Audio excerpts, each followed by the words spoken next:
Hey there, YouTube friends. Mass Bandit here with another episode of Surfside Pleasure Pier. We're back in it again today. This will be the third episode in 3 days. I'm not sure I've ever done that. That's kind of crazy for me. And while it's coming, while these episodes are coming in quick and hot right now, I don't think you can necessarily anticipate that this level of production is sustainable. It's not.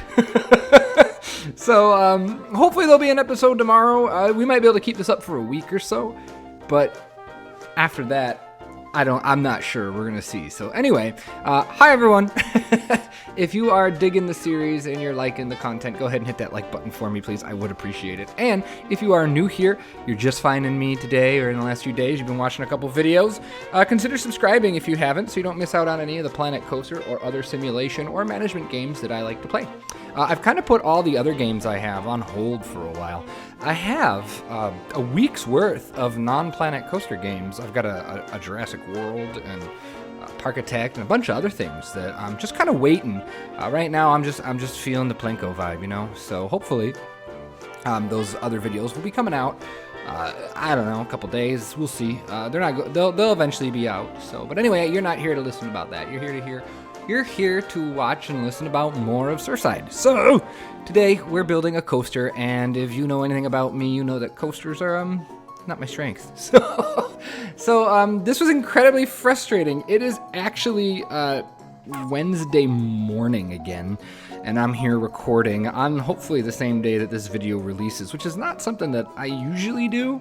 It's because I tried for several hours yesterday to build this stupid coaster, and it just wasn't coming together. I think I've done 4 or 5 different iterations of this ride before I finally settled on one that is gonna work. That's good enough. They kept being way too big, and I was researching and trying to find things. So this one here is actually a failure. This video, this portion, this layout, I don't stick with it. It's too spread out. It's too wide. There shouldn't be that much gap between the station and the rest of the rest of the coaster, and so. Got some advice from Mike and some of the other people on Bro Nation again, and decided to give it another go. You'll notice in this version, and this is the version we end up keeping, I actually tilted the station so it wasn't lining up directly with the pier. One of the things I've noticed with these classic pier coasters is that they're kind of got like a little V going on with them. They're a figure 8, but like their pinched portion is in the center, and then it kind of, it's hard to explain, but go look at some pictures on YouTube of like the Cyclone in Coney Island, or is it Giant Dipper in Santa Clara, I think. Those are some of my biggest inspirations for this coaster. So yeah, this is actually me probably looking at the ride I'm trying to build. And I think even this one, I get about halfway and then I scrap it and start again. So it was a massive struggle to get this coaster built. Like I said, coasters in general aren't my jam. I love riding roller coasters, and I enjoy building decent looking roller coasters, but I'm not a coaster expert by. And I thought I was a coaster expert. Like, I'd take my friends to Six Flags and be like, "Oh, did you know that this coaster is made by this person and or by this manufacturer, and you could tell because of the way that the track is shaped and this and that and this." And the issue is, I was a big fish in a very small pond. I don't have any friends that are as into roller coasters as I am. So it was kind of like, oh, I'm just talking to nobody here. But then you find out that there's people that know way more than you do. So like, there's a ton of people on Bro Nation that know way more about roller coasters than I do. And so I'm always a little hesitant to post a coaster layout there. To be completely honest, I'm hesitant of my own Discord server because my coaster skills are mediocre. But everyone was pretty helpful. And the biggest thing I noticed was the shape. Like the angle that the lift took compared to the station really made a huge difference for this coaster as far as how it was shaped, how it worked. And once I got that kind of in place, kind of where I wanted, I was able to complete the layout, and I am going to live with it. Is it the best layout for a boardwalk coaster ever? No. Am I even going to pretend it is? No. Like I said, it looks okay, it rides okay, but it is not necessarily the best iteration of a boardwalk coaster. I think it'll fit the park just fine. But again, I'm more of a theme park enthusiast, so I really like to, I like to pay more attention to like the park layout and how the areas work together, as opposed to making sure every specific detail of the coaster is absolutely perfect. And that's always how I've been, whether it was RollerCoaster Tycoon or, any of those games. I always get a general idea for the coaster because a coaster is just a big part, is just a part of a bigger whole. So this coaster is just a part of a bigger area on this boardwalk. So as long as it fits the park and it looks correct, I'm probably going to be happy. But there you go. I just deleted the whole thing. So what do I know? I think I realized I had the whole thing facing the wrong way. I was trying to do... I think my angles were wrong. Instead of opposite angles, I was doing the same angle, so it was swinging way too far out into the middle of the boardwalk. So now I am fairly confident that this version of the coaster is the one that we're going to be hanging around with. I think that's how we're going to do here. So yeah, it's a simple figure eight, out twice, I guess. It's the only reference I have in real life to riding something like this is the Viper at Six Flags Great America, which is kind of a Cyclone clone, but it's obviously much more modern. One of the things I wanted to do was kind of try to get that rickety feeling that these coasters have, that just kind of weird turns and weird places and the weird banking or lack of banking. I wanted to, that was one of the things I really did want to incorporate. And so that's why I was actually kind of okay with a certain degreeage of jank with this coaster. You can see me trying different ways here. I wasn't sure if I wanted to hug the station or hug the lift. And I liked this idea a lot of hugging the station and then swooping around, but I didn't have anywhere for it to go. And the minute I swept around to the outside of the station, I realized we were starting to get too big. So I had to stay within this footprint. So we ended up, I'm pretty sure we end up hugging the lift and coming back at it that direction. Wow! Apologies for how sporadic that is. Oh, maybe we don't. I don't know what's going on, as you can tell. I tried so many versions of this coaster yesterday that I don't even know what's in the final version. I was so ready to be done with it. Last night, I think I got it done. I said, I just need to walk away for a while. I had to go watch some Great British Bake Off. Love that show, by the way. It's one of my favorite shows to watch, the Great British Bake Off. So here we are, digging, trying to squeeze a third pass in between here. And oh my goodness, it's crazy, but I do kind of like it. I do love how compact this ended up. So I think it's pretty rock solid. So also in this episode, once we finally get this coaster done, we're going to be handling the station. And that was another thing that took me a while to do. Yesterday, when I was working on it, I ended up just destroying everything I had built. I couldn't figure out what I wanted. And I was having a really hard time finding any sort of decent inspiration for the station. Online searches, it's hard. Google Maps, it's hard to see the station in a lot of these parks because it's so covered by the rest of the coaster. And it was also hard to, there's no good pictures of stations when you Google it, so I just had to kind of fudge it, and I couldn't figure out what I wanted to do. I wanted to take advantage of the vintage again, the vintage scenery, but I didn't want to build something that looked garish. I wanted it to feel like a ride station. So here we are. This is actually what I settled on after I deleted everything. I don't have any of that video saved because it was just garbage. It wasn't worth even showing you. So we're gonna go with a simple peaked roof here and a real simple station, which I actually end up liking quite a bit. One of my big inspirations for this station is actually another Planet Coaster player. Those of you who are hopefully familiar, you either frequent Shy Guy's World or he does hop on to Bro Nation once in a while. Fisherman is fantastic. He's been rocking it since I think the original RollerCoaster Tycoon. He's fantastic. He's an amazing Planet Coaster player. And he, before this DLC was even a thought, he had been working on several piers of his. And so I hopped on and I checked out that thread and I got all kinds of inspiration. I actually got the idea to go ahead and do this kind of station from him. And you'll see later on in the video, there's a big detail that is directly from him. Like, I didn't steal it from him. It's like I didn't use his. I made my own, you'll see. But the whole idea, you'll see it's lattice work underneath the station. I saw his station have that, and then it just clicked. I was like, that's what we need. We need to do that. So that's what you'll be seeing here. The clapboard, I wanted it to look, I'm using the Spooky because I think the Spooky does an excellent job of showing a very worn wooden texture, and I think that'll fit a boardwalk on the middle of the ocean pretty well. So expect to see a lot of the spoopy and a lot of the painted wood. That's what we're going to be doing. Trimming out here the roofs. I think that turned out well. I'm really happy with how this centerpiece here, once I realize I did it wrong, once I do it legitimately correct, I'm very happy with how it turned out. You'll see a little almost like sunburst pattern. Nothing revolutionary, nothing that's gonna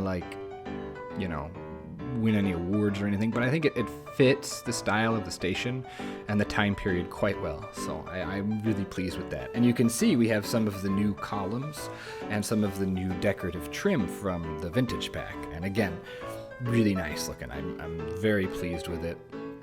So other than that, it's just a lot of copying and pasting again for this station. One of the things I always have a hard time making sure everything is nice and square and nice and even. So unfortunately, that's not necessarily, it didn't happen again on this one. There's the trim on the edge. You can see it right here in this overview. It's not straight.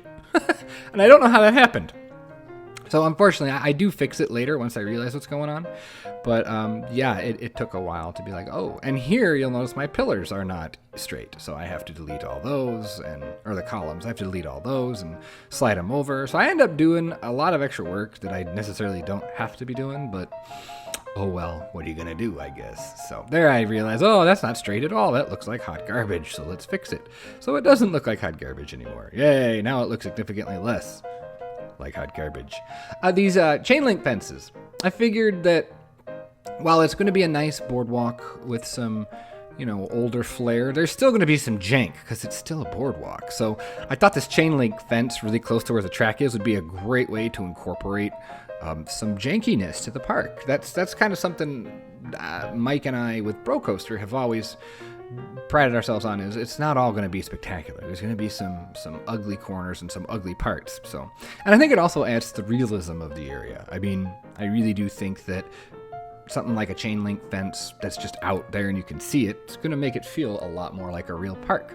So trimming out the edges here, and then after this we do move on to the lattice work, which again heavily inspired by Fisherman, who did it first, and I loved the idea, so I had to do it myself.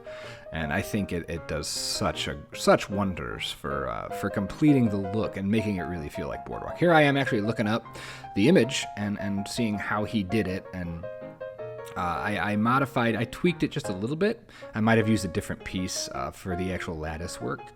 But we're putting down a wall here to make sure that it's going to line up it's going to be tileable so that I can just copy paste it real quick once I get it done.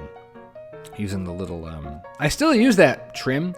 I know we have the quarter grid, but I actually use that little trim piece a lot so that I can just copy a whole bunch of ungridded pieces, select it, and scooch it. It's so much easier, I think, than using a wall piece. So, and if I need to keep it there for later, I can always just hide it. So that's why I have that there. So what I ended up doing here is I ended up I just layered them boom, boom, boom, boom, boom, boom, all the way down, because I wanted to make sure my spacing was even. And then so I just then went in and deleted every other one. That set up my template, and then it was just a matter of stretching them out so that they fit. And then once that was done, it was really easy to just copy all those little pieces, flip them around, and we had ourselves some really nice looking lattice. So once again, big shout out to Fisherman. Thanks so much for that idea. I think it really made everything look nice. Changing the color of the edging of the lattice so that white really kind of pops, especially because that wood piece, the white, is rather dark. It's a kind of a really dirty white, which actually works well in our favor here because it's so faded. On the boardwalk, that makes sense to me. So what I'm thinking here is underneath the queue, because the queue is pretty tall, pretty high up in the air, we might put some games, some midway games under there. I think that'd be kind of cool. One of the things on one of the coasters in Santa Clara, I think it's Santa Clara, is they have games in a pavilion underneath the turnaround of their coaster. So we might try to incorporate as much of that as we can to really make it feel busy and bustling and try to make the best use of our space. One of the things that's really going to be hard in this project is hiding these path edges. I don't know if there's a really strong way to do it. I don't know. So I have to give a play with that and figure out what I can do. So after I built this next part here with the white edging, I think it might be a little too bright. It might be too clean for what I have going. So I might swap this out for some more rustic looking wood because this just, it felt too bright, especially once I lay down some wooden path coverings, which is coming up real short. I'm not sure it jives so much. So what do you think? Do you think that that white trim needs to go? Because if so, if we're all in agreement, then yeah, I'll go ahead and swap that out. But if most of you think it looks fine, I'll just leave it. It doesn't make a huge difference to me either way. So yeah. So that's pretty much the episode here. We're getting to near the end of the time lapse, and then we'll have some nice cinematics at the end with a kind of POV, a mostly POV of the coaster. And like I said, remember, coasters, not my strong point, so be kind. So be kind. I'm more into this whole scenery thing. That's my jam. But at least we have a ride in. Usually in my projects, we don't get to rides really early. Like Bronation Studios, which, yes, still around. Bronation Studios has no rides. It just has a whole bunch of facades and buildings.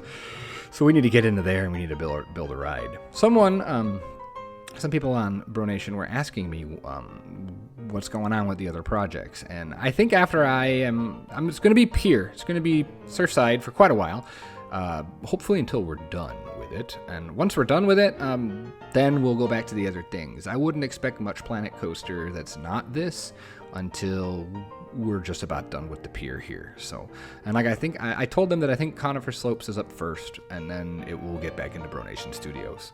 The thing about it is this right here, doing this is the most fun I've had in Planet Coaster in quite a while, because I've been it's a new idea. I love starting new ideas. I really enjoy that. That's my favorite part. And when it comes to the detailing and all that, that's the part I hate. That's the part we all hate, I think. So a lot of my projects are stuck in a very detail-y portion, which it's just, you got to be in the right mood. So it's been so exciting to start a new project here and just go with it and just have all kinds of motivation and inspiration. No, that's why I'm able to pump these out so fast. There will come a point where I won't be able to do this. I've got to play for several hours, 2.5 hours, 3 hours to get a sizable time lapse in. I can probably do that today, so you'll probably have a video tomorrow. But I'm not sure how long I can keep this up. I think my wife might shoot me if I keep this up for too much longer. I've been kind of ignoring her a little. Not ignoring her, but I've been kind of skirting my husband and parental duties here to play games. But it's all for, I've explained, it's all for the good of the channel. And she's been really supportive and really awesome. So she doesn't watch these, but I'm going to say it anyway. Big shout out to my wife for putting up with me this last week. So that's another reason that we might have to curb this whole daily giant Planet Coaster video thing. Anyway, that's going to bring us to the end of the time lapse. So if you enjoyed this episode, please go ahead and give the video a big old like. And if you are new and you enjoyed this and you found me through Surfside, I encourage you to check out the other things on the channel and consider subscribing. I would really appreciate it. So everyone, have yourself a great day, great night, great whatever, and I will see you for the next episode of Surfside Pleasure Pier. Have a good one, everyone. Bye-bye.